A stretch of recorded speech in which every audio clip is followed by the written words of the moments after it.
Hey there, welcome back buddy. In this video, we will be learning order related objects in Salesforce. So let's get started.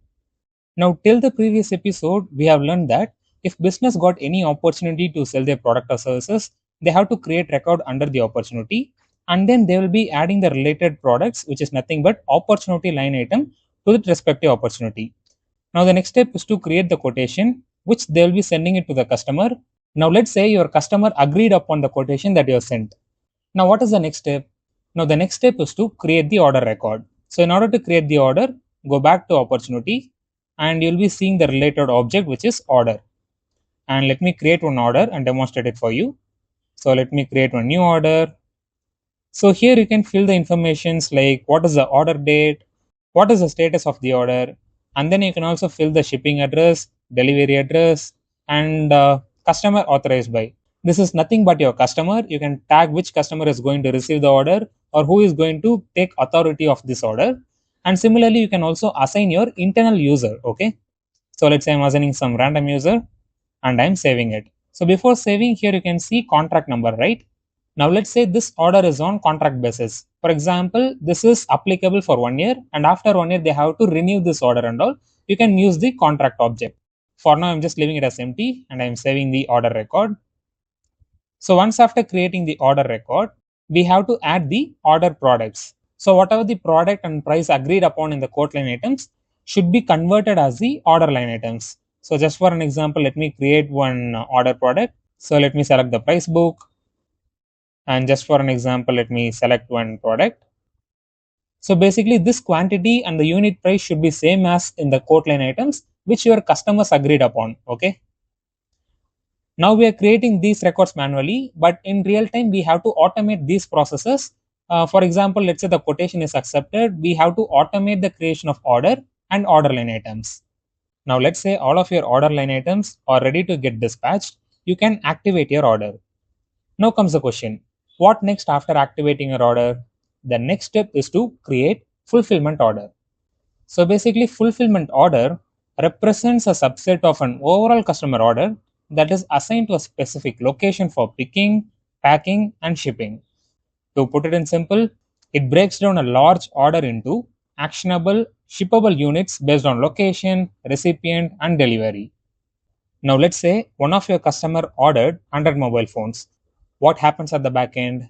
You will be creating one order record and also will be creating one order product record under that particular order with quantity as 100. Now, let's say due to some availability issue, you can't ship all the 100 mobiles from the same location. So what you can do is that you can create two different fulfillment order and under each fulfillment order, there is a child object which is fulfillment order product.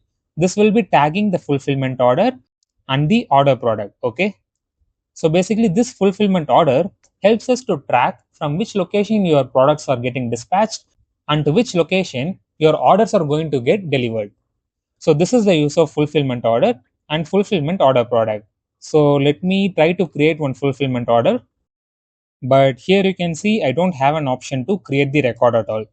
This is because in order to access these fulfillment order, return orders and all, you need the separate license which is order management system which is available in Salesforce.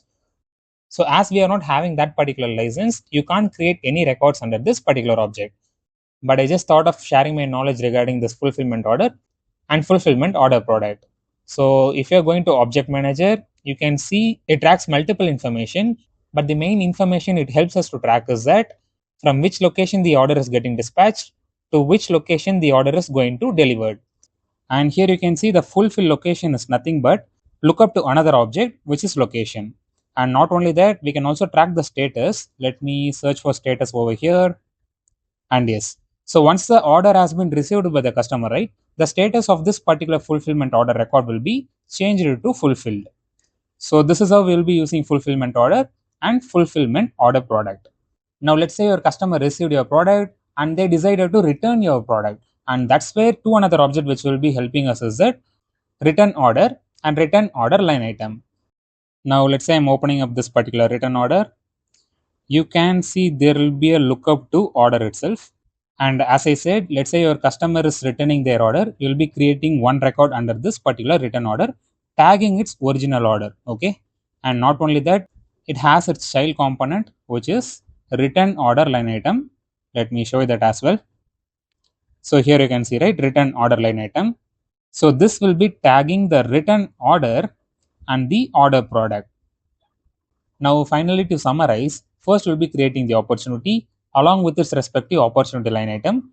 Then we will be creating the quote. When you're creating the quote line item will be automatically created based on the opportunity line item.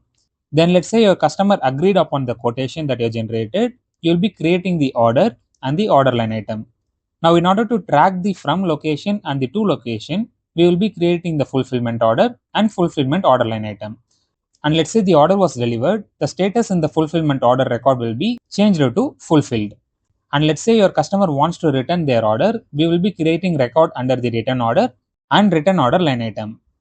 Now I hope you have got a basic understanding of order related object in Salesforce.